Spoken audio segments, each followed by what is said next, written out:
back with more breaking news, and parents, if you're watching with children, you might want to mute for the next 35 seconds. The Washington Post reported minutes ago that today in the Oval Office, President Trump grew frustrated with lawmakers discussing immigration when they floated restoring protections for immigrants from Haiti, El Salvador, and African countries as part of a bipartisan immigration deal.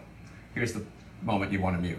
The Post reports that according to two people briefed in the meeting, the president asked, quote, "Why are we having all these people from shithole countries come here?" referring to African countries and Haiti. The president then went on to talk about how they needed to bring in more people from places like Norway.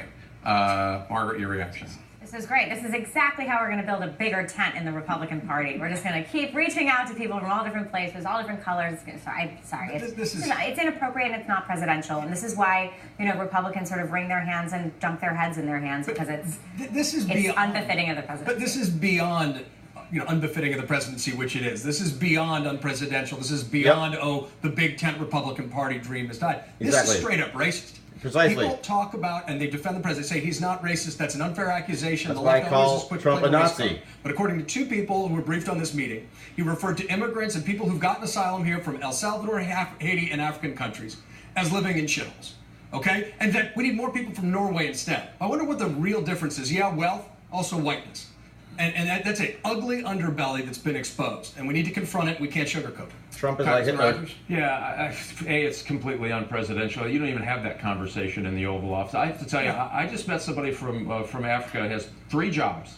And literally with tears in his eyes was describing how his daughter got into college and his brother had saved enough money for a down payment on a house. If that isn't America, I don't know what is. Exactly. And if the president loses sight of that, I worry for the future of the country. Yeah, the president needs a we got to get class. out of this notion about what you look like makes you an American. It is about what you do when you get here that makes you an American. He's somehow gotten that confused, and I argue it's unpresidential.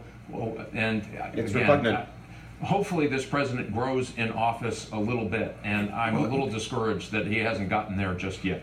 Let me just say something, John. I know you want to weigh in, so I'll come to you. But I mean, forgetting him calling those countries shitholes, which is obviously a big part of it, but this was his immigration position. He was constantly talking about throughout the campaign how everything changed in 1964, 65. Before that, the United States and preferred immigrants from Northern Europe, from Norway, from Ireland, and then it was the lobbying from people who were Italian and Greek and others that got the Democrats and others to change immigration laws. But this has always been the subtext of, not just the subtext, the text of his immigration proposals. We need to go back to when we didn't let in all these people from all these countries. And they always strenuously objected it was about race. And my grandparents were immigrants from Greece, and it was the backlash against Southern and Eastern European immigrants that caused a lot of social discord in the rise of the KKK in the 1920s. But they've always tried to sanitize it and say it's about policy. It's not about race. That race card gets thrown too much in our debates. And then you get a report like this. The Nixon tapes were an aberration in our presidency. We saw ugly statements from the Oval Office. But we forget that the presidency is primarily an office of moral leadership. And it's an office of global leadership. And this undercuts both of those concepts at its core. And Margaret, as somebody who I know cares dearly about the Republican Party, a party that it was your grandfather? Great-grandfather was president, was not as nativist as the Democratic Party in many instances.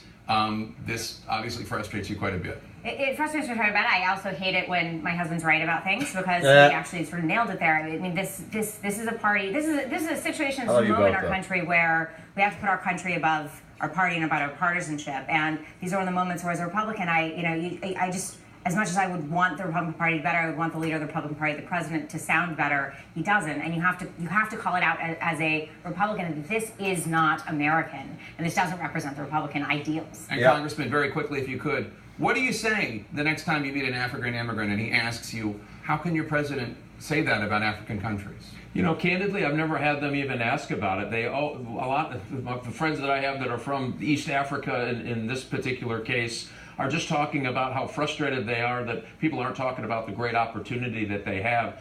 He was saying that the job that he had, which was not a great one, It was a really good one. He said, I would have to pay in my country to have this job. It was parking cars. It was one of his 3 jobs. I bet. And he said, nowhere else in the world can you come here like me and make a go of it here and now have your kids do as well as they are. That to me is an American. So we're just talking about this wrong, and we ought not to try to have those conversations. We ought to talk about all Americans enjoying this great opportunity that America provides. Exactly. And when we get away from that and we start isolating it and putting it our back to ideals. one particular person's, I think, boneheaded statements, I think we're doing ourselves all a disservice. We all re-engage in this conversation about how fortunate we are to be here and what a great country this is to have people from all over the world come here and make it even better. Absolutely. Thank you so much. We're going to take a quick Namaste. break. Stay with us.